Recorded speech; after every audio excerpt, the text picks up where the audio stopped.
Hey guys, Alex from 7th Hour Films back again with JoJo's Bizarre Adventure. Last time we had Bohemian Ecstatic Part 2, where basically Anastasia and Weather Forecast were dealing with the fairy tales and fictional characters come to life, and then they won. It's pretty simple, actually, because Weather Forecast encountered Vincent van Gogh and used his artistry in order to draw a hero that would completely undo the whole mess. So, yeah, that was it.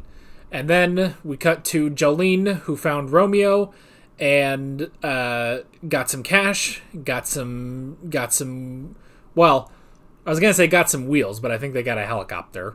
And then went out, and then we had an after-credits scene where one of Dio's sons told Poochie that his eye droops. That was the big cliffhanger. So yeah.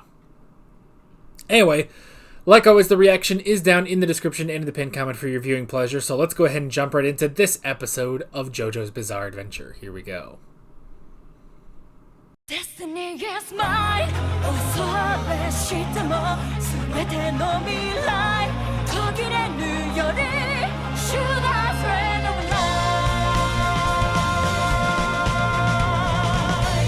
Alright.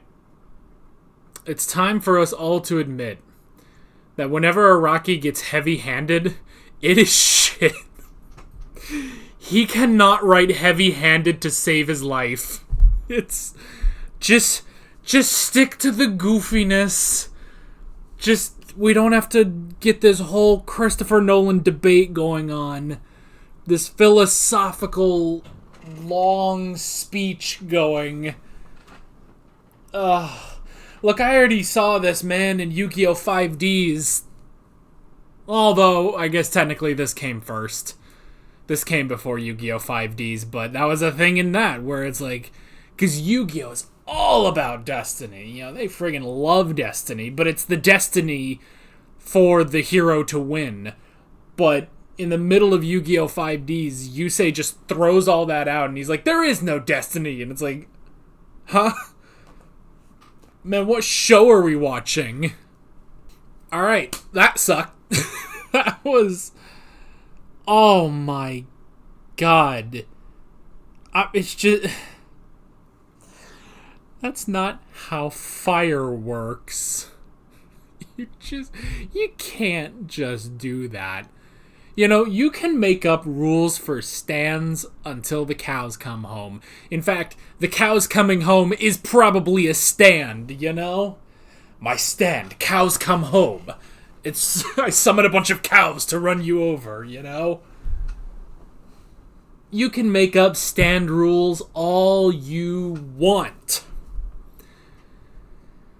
But there are things in this world that have rules, and fire is one of them, you know? Like, I can accept when Polnareff was lit on fire by Magician's Red, I accept that he didn't sustain heavy injuries because that's stand fire.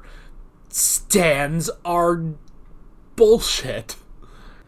You can't just be like, I'll just light myself on fire for the next 10 minutes, and I'll be perfectly fine and be able to win. Well, I'm gonna light myself on fire, and then I'll win, but I guess I didn't, and it's just... Jesse, what the fuck are you talking about? I hope I remember, I think I will, that the thumbnail on this is... We're gonna have another Walter White thumbnail of just him looking confused, just... Oh, God, here's the thing. I am so thankful that was one episode, you know? Because I could not have taken that if it was 2 episodes. That was so... I don't even know. Because it's not like a traditionally bad JoJo story. Like Alessi. That Alessi is an awful story. At least that does have Jotaro beating the crap out of him. Like, that's the one shining light in that 2-parter. Other than that one sucks so bad. What's the other one? Superfly? Superfly is one of the worst too. That's like offensively bad. Namely just because of the stand Superfly itself. And then this is probably up there. Top 3 maybe? Maybe. This one was... I mean...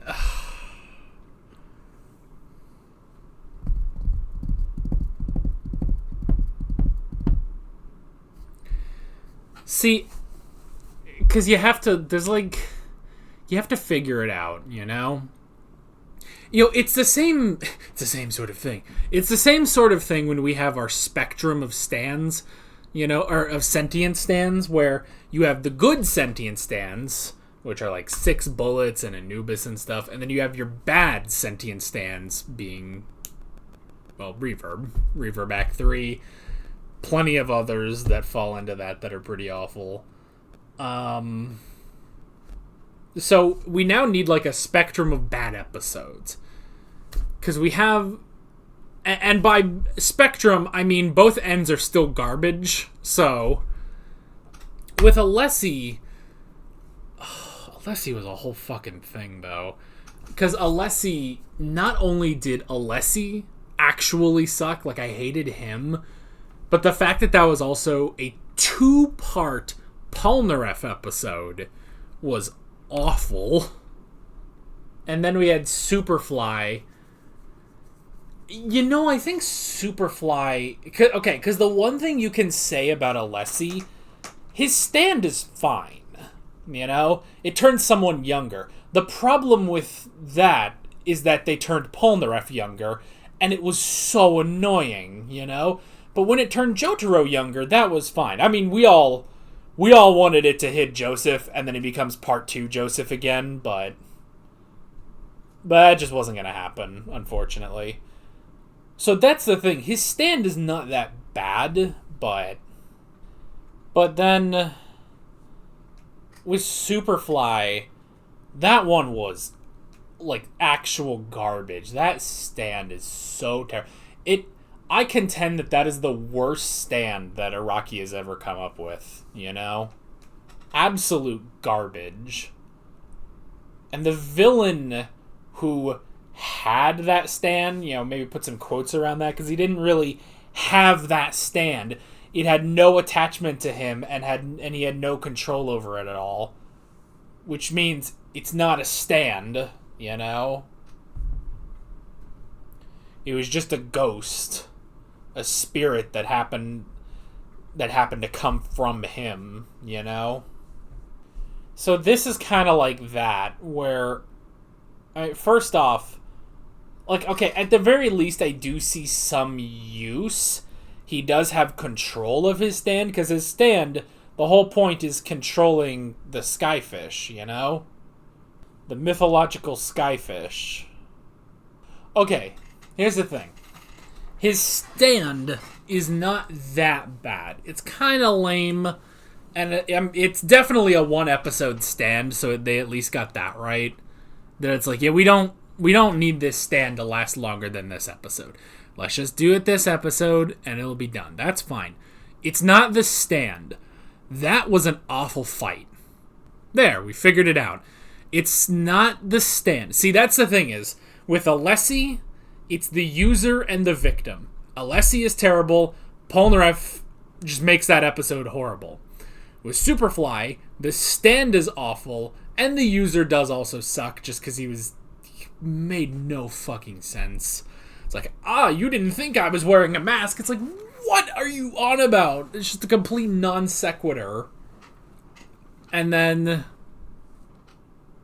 yeah, with this one, that's it. It's a terrible fight. That is one of the worst fights I've ever seen. And look, I love Jolene. I love when Jolene, more than almost anyone, I love when she can kind of outsmart her opponent. Because, like, you know what it is? Because I feel like everyone else is kind of more subtle about it. Jolene is not, she's not that subtle. And I love that most of the time her solution is to just brute force it and she wins, you know? Because here, that's basically what it is. And she's like, oh, so they attack Heat? I'll light myself on fire and punch him. And it's like, what are you on about? It's like, she's... Like, look. She's great. I love Jolene in this part. She's kind of an idiot. She has good clever moments. She also has moments that are dumb as bricks. You know? And I like that about Jolene. And this was definitely a, pants on heads, bag of potatoes moment for her. Even though she won, that was the dumbest thing ever. It's like, I'll just light myself on fire and hope that I don't burn at all, and then I'll just go and beat him up. And it's like, what are you on about? I mean, and it's the same thing at the end where it's like, oh, was it destiny that she did that? It's like, no, she just brute forced it. She literally just looked at it as like, okay, so I just have to kill him. I have to beat him before they can actually do that. Like, she wasn't counting on him not removing his hand and thus thwarting his own plan. She literally was just going to beat the crap out of him before she died, you know? And, I guess it's no surprise that Poochie is very heavy-handed on fate and everything. Dio was as well. And it just kind of works with his character, with everything of achieving heaven, But I'm more with Hermes, because that's the thing is, fate is an interesting concept, but when you really think about it, it's one of the most anti-human things ever, Like, the whole thing of the human race is deciding our own destinies and our own free will. Deciding what we do, So it's like, I'm more with Hermes. Like, okay, because here's something about it. Yes, it is very easy to believe in fate when you're looking backwards. It is very easy to be like, oh, clearly it was fate that Jolene, was able to beat him and that he was going to thwart his own plan. Thus, Jolene was able to win. Yeah, hindsight is 20/20. Of course it is, Like fate is always easy to see going backwards, So it's like, but here are all these things that happened, which must mean that this thing will happen. It's like, well, that doesn't mean anything. It just means that those things did happen. Jolene did beat you, not like, which that's another thing. It also, from a narrative perspective, robs a character of, their agency, It's fate, it's predetermined and everything. Now the thing is, that's not what Araki's saying. He's toying with the idea in the story, and obviously, in a story, technically there is fate, because it's all up here in the writer's mind, but even he will change, obviously. He will change things in his own story. But yeah, it's like, in this story, it's like, oh, it was destiny. It's like, no, Jolene got lucky. Jolene got very lucky, She maxed out Joseph's luck points, And that's the thing. It's like, she has some very clever moments, like Jotaro, like Josuke, like Giorno, even like Joseph and Jonathan. Like every JoJo before her, she does have her clever moments, but more than I think most JoJo's, I think a lot of times she brute forces it and it works out, luckily, It's like she's just clever enough to where if she brute forces it, she can figure something out that's just clever enough for her to win, That's Jolene Cujo. And I like that. I like that she's not Mrs. Perfect, because you can kind of see that. And not every JoJo is Mr. Perfect. Obviously, have you watched these guys? Maybe Jonathan, but that's about it. Like, Jotaro kind of gets away with that a bit, where he's kind of Mr. Perfect, but at the same time, there are moments, especially when he fights Dio, where, he's riding that by the skin of his ass, But Jolene, I do like that, where it's like, no, she does brute force things, but she's just clever enough when she does it that she wins, you know? And that's the thing, is otherwise, this is the first time where it's like, yeah, she brute forced it, and it sucked. She just lit herself on fire and then beat the crap out of him, and it's like, okay, I'm okay with Jolene brute forcing some stuff, but there has to be a level of cleverness. That was not clever. That fight was not clever whatsoever. She lit herself on fire, knew that her anime plot armor would make sure that she would be completely fine, and then she beat the guy up. And that's it. That's what that fight was. And then just watching it getting so heavy-handed, like, oh, it must be fate, it's destiny, and everything. And it's like, no, you're just looking at that in hindsight. And it's exactly what Hermes says. And I like that Hermes says that it's like, no, my sister died, and because of Sports Maximum, he revived the bone of Dio. And it's like, is that fate? I don't fucking think so. And it's like, you're good. Good. It's stupid. It's not... I don't know. I think that's really it, though, is that it's the fight. The fight is what ruins this episode for me. Because everything else, at the very least, because the whole thing with Fate, they do at least take the other side of it. Like, yes, it is easier to look at Fate in hindsight. But then you look at some things and it's like, that can't be Fate, you know? And if it is Fate, fuck that Fate, you know? So I at least like that, but that fight was awful. That was a terrible fight. So, thank God, it's only one episode, and we can move on. So, and I love to... I started laughing because we go through this whole heavy-handed thing about fate, and it's like, oh, is there fate? Is there not fate? And then it just cuts to the highway, and the narrator's just like, driving regulations in Florida. And it's like, oh my fucking God, shut up. It's just like the biggest non-sequitur. I'm sure that's going to be brought up next episode. That dude with the spider tattoo getting in a crash, that's going to be the next, fight or whatever. But it's just... Oh, it's just such a non sequitur. It's like, yeah, we'll make our own destiny. We'll forget his destiny. We're going to go and we're going to win. Biking regulations in Florida say that you don't need to drive with a helmet. Like, he's playing it as seriously as that scene was. And it's like, Jesse, what the fuck are you talking about? Oh, okay. We don't have a thing. Maybe I'll start doing a thing. I'm not going to remember to do a thing. But maybe we'll do a thing that says it has been 0 episodes since Alex ranted about JoJo. It happens. It happens. Like once every couple months, it pops up again. Probably more frequent than that even. But yeah, that was something, man. That was... Whew. That was some bullshit right there. But yeah. What did you guys think? I think for me, it really just is the fight. I think the fight was pretty bad. Other than that, it's passable. And thank God it was only one episode.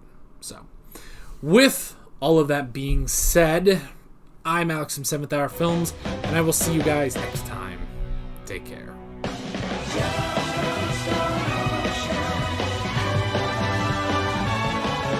Alright guys, thanks for watching this episode. There's a bunch of links on screen if you want to go click around any of those. There's a playlist with all of my JoJo's Bizarre Adventure reactions, as well as another video you can go click on if you want. There's also a subscribe button and a Patreon button on screen, as well as other links in the description if you want to go check out any of those. See you guys later.